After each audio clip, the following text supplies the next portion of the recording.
Hey guys, so here is the deal. In my life, I have done two real aquascapes. One you saw on my planted aquascape competition video with Will the Hobbyist Fish Keeper, and this is the other one. I actually did this one a while ago, but I never posted it because honestly, I didn't like it that much.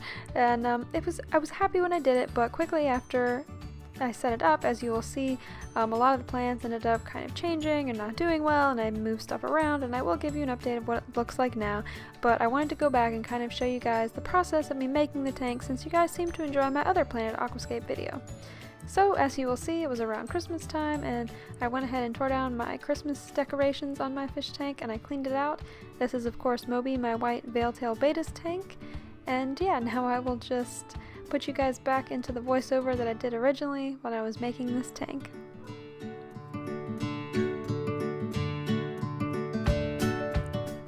So this is the Shrimp King planting soil that I showed you guys in my last video. I have the 4-liter bag of it, and this is the dwarf hairgrass that we started to propagate but hasn't done so well. There's the package it came in, along with some Anubias Frazeri. I don't know if I'm pronouncing that right, probably not. And Anubias congensis, which we've already unboxed, unpackaged, I don't know. And they went into this tank along with this long fuzzy plant that I've learned is an Anacharis, Anacharis, Elodia, I don't know. That's terribly mispronounced, I'm sorry.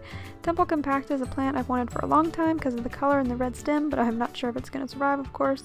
This Cypress Helferi, I don't know. And the cardinal plant are some other plants that I also picked up. I also have some brown aquarium gravel left over from a different project that I'm hoping can give a little dimension to this tank. So first I use my brand new knife to open up the soil and pour in a base layer of substrate.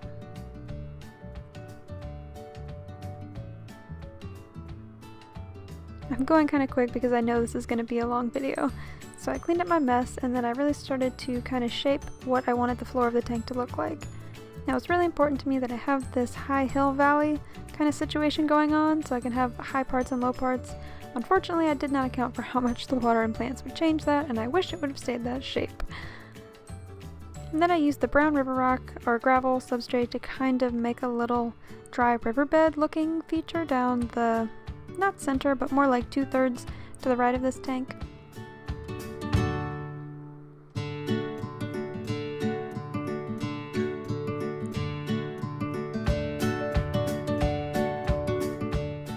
Tried to make the curve kind of natural to go with what the floor of the tank already looked like and hopefully not look too out of place.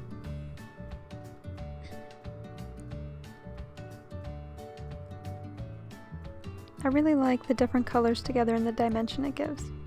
Then I found this old little kind of hut building thing that I used to use in my other Betta tank, but I have since changed out, and I put that right at the top of the hill.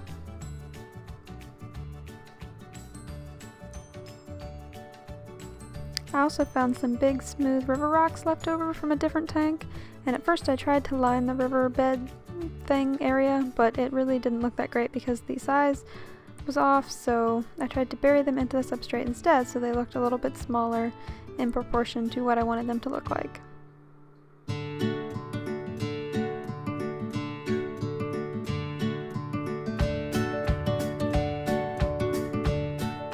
I decided I kind of wanted it to look like a little rock garden or something on the right side, and I liked how the gray kind of matched the little building.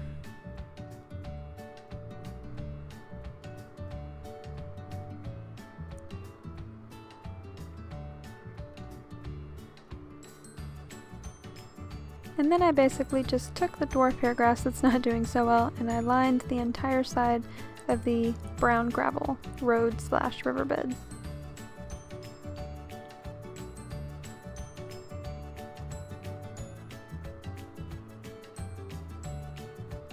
I also took some of the Helferi, I'm definitely mispronouncing, and I started to stick it in there, trying to concentrate it around the building and the rocks to kind of make them look like they belong there a little bit more.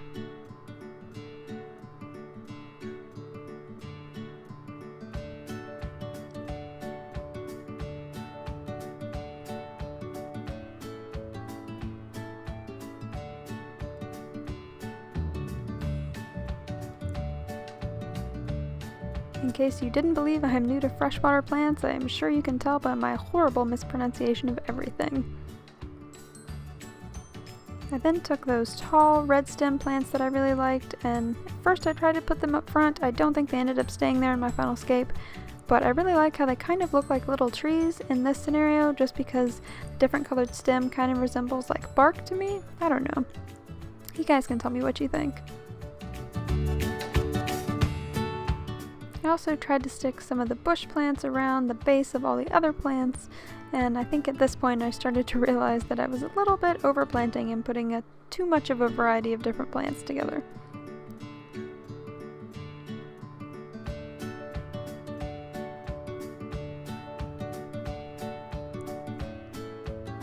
My original plan was to take the big Anubias and stick it in the back.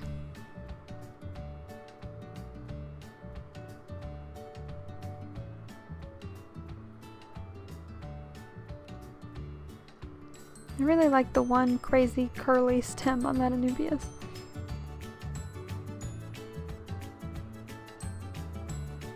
I tried a couple different placements of the Anubias, the other Anubias, but nothing really seemed to look right.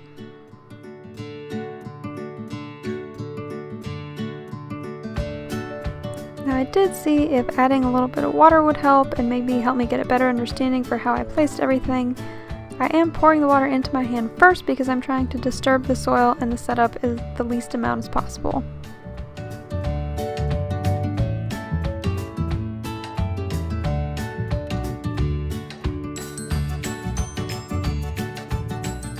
At that point I realized how heavy the tank was getting, so I moved it over to its other temporary location where it's not in the middle of my living room. I continued to fill up the tank with a little cup, making sure to pour it against the side of the tank to again not mess up the substrate too much. Unfortunately, I had already kind of messed up the substrate at that point, and everything was just getting really cloudy and dark. To fix this, I did 3 water changes, and then I started running the filter to clear it up so I could at least see what I was doing and continue working on it. This is more of the parts already together on the tank. As you can see, some of the plants still were just not staying in the substrate, not cooperating, and just kind of looking like a mess everywhere. At this point I realized that I had too many tall plants in the front instead of in the back as it's recommended during aquascaping, so I switched things around to look more like this.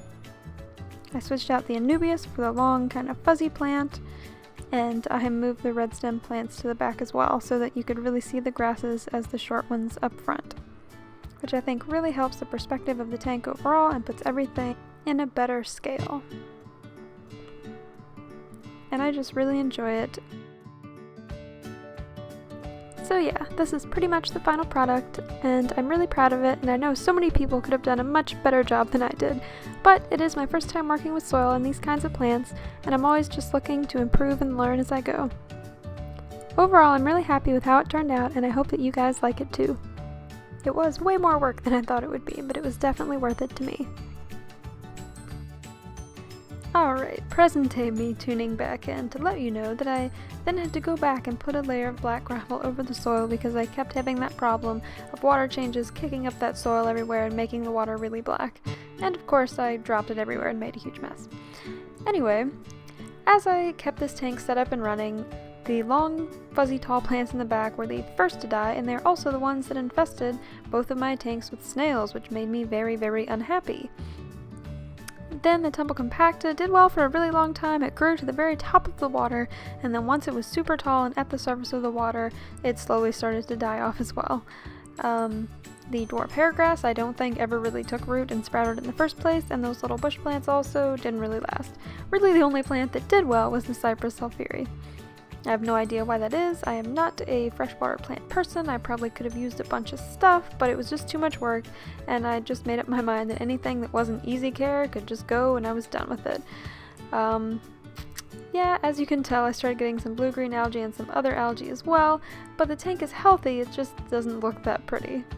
I do plan on doing more stuff with it, but just not right now, because we have some big changes coming up in the fish room. I am sorry if this ending was not that satisfying. I promise I will scape it well again soon. Okay, back to my old outro. Well, thank you so much for watching. Please like this video, subscribe to me, and it would mean the world to me, and please comment and let me know what you guys think. I appreciate so much having you guys with me today, and I hope to see you back next week when I post another new video. I hope that you enjoyed this and that you have a great day.